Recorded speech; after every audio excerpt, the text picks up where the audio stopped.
আসসালামু আলাইকুম। ওয়ালাইকুম আসসালাম রহমতুল্লাহ বরকাত। জি, আমি বাংলাদেশ থেকে, পাবনা থেকে বলতেছি। বলেন। শাহেক, আমার প্রশ্ন হচ্ছে, আমার বাবা ব্যবসা করে। তো বাবার ব্যাংকে লোন আছে, এবং আমি একসাথে থাকি না বাবার সাথে, আমি আলাদা বাসায় থাকি আমার ফ্যামিলি নিয়ে। কিন্তু মাঝে মাঝে, সপ্তাহে একদিন কি হঠাৎ মাঝে মাঝে বাবার বাড়িতে যাইতে হয়, একসাথে খাওয়া দাওয়া করি। বা বা বাসায় ভালো কিছু রান্না হলে আমার বাড়িতে দিয়ে যায়।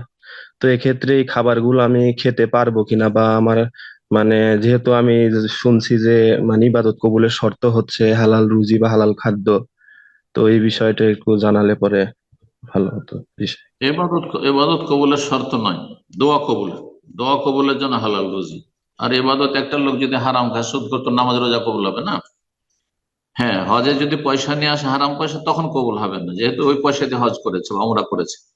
কিন্তু নামাজ পড়েছে একটা লোক, হারাম খায়, সুদ খায়, ঘুষ খায়, হ্যাঁ, চোর ডাকাত, তো নামাজ কবুল হবে না। এই জন্য আমাদের দেশের কিছু বক্তাদের ফতোয়া এগুলো, এবাদত কবুল হবে না হারাম খেলে, ভুল কথা এটি। সাধারণ মানুষের কথা অথবা বক্তাদের কথা, বক্তার আলেম নাই।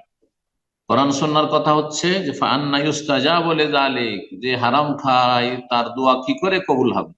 হ্যাঁ, তার দোয়া কি করে কবুল হবে, ইবাদত কবুল হবে না এমন কথা নেই।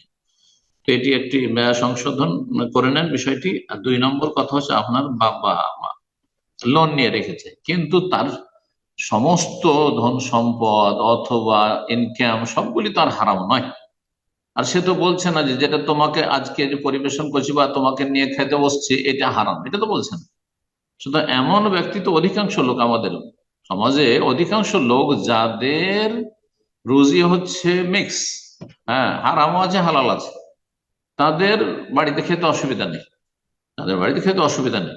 কিন্তু কোনো ব্যক্তি ব্যক্তি যদি বলে যে এটা হারাম থেকে আমি আজকে জুয়ায় জিতেছি, লটারিতে জিতেছি, বা আজকে এটা আমি এই সুদের টাকাটা নিয়ে এসেছি আর সেটা দিয়ে এই যে খাসিটা জবাই করেছি, বা এই গরু গোস্তটা কিনে নিয়ে এসেছি, বা এই যে মাছ কিনে নিয়ে এসেছি, তাহলে তখন খাওয়া হারাম। তখন ওইটা খাওয়া খাবেন না, হারাম জিনিস খাবেন না। জেনে শুনে হারাম বস্তু খাবেন না, যেমন কুকুর শিরগাল বিড়ালের বস্তু খাবেন না আপনি। ঠিকই তেমন যখন বলবে যে এটা সুদের টাকা, এটা ঘুষের টাকা, এটা বেমানি করা জিনিস, এটা ইত্যাদি ইত্যাদি, তখন খাবেন। আর এমনিতে যারা হারামও খায় হালাল খায় তাদের বাড়িতে দাওয়াত খেতে পারবেন, তাদেরকে প্রয়োজনে আত্মীয় বিশেষ করে অথবা প্রতিবেশী, বা তাদের অনিষ্ট থেকে বাঁচার জন্য, বা তাদেরকে ইসলামে দিয়ে আকৃষ্ট করার জন্য, ইসলামের উদ্দেশ্যে সৎ উদ্দেশ্যে তাদেরকে দাওয়াতও দিতে পারবেন প্রয়োজনে। জি, অন্তরের একটা দূরত্ব থাকতে হবে পাপীদের সাথে।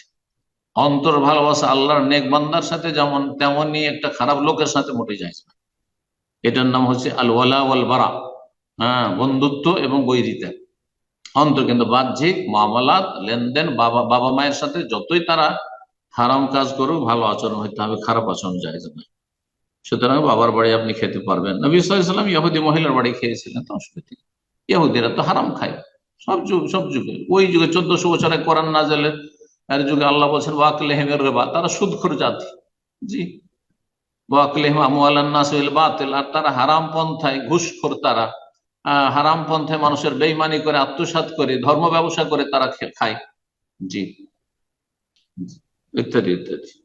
সুতরাং বাবার বাড়ি খেতে পারবেন যে বাবা হারামের সাথে জড়িত। আল্লাহ আপনার আব্বাকে হেদায়ত করুন, এবং সকল মুসলিম ভাই বোনকে আল্লাহ, যারা হেদায়ত প্রাপ্ত তাদের হেদায়তকে বৃদ্ধি করুন।